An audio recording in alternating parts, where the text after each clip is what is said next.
Šiandien sekmadienis, spalio 1, 2023 metai. Jo. Ir kadangi senai nevloginau, tai galvojau šiek tiek pavloginsiu. Ir nuveiksim kažką šiandien įdomesnį. Kadangi meškutė yra išvažiavusi į miestą, kažkokių dalykų nusipirkti, aš šiandieną gaminsiu valgyti.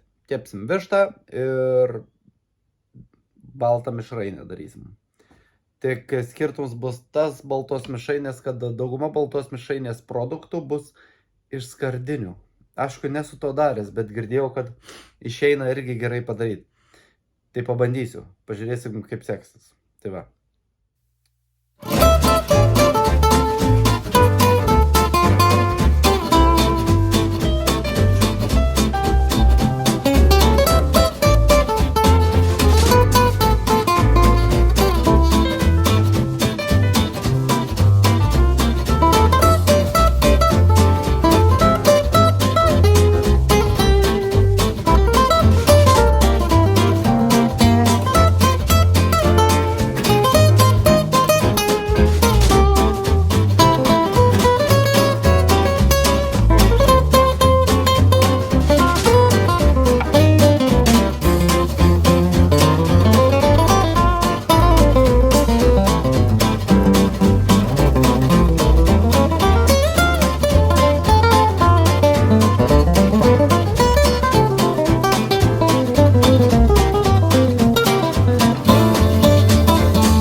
Kaip žiauriai skaniai išėjo balta mišrainė.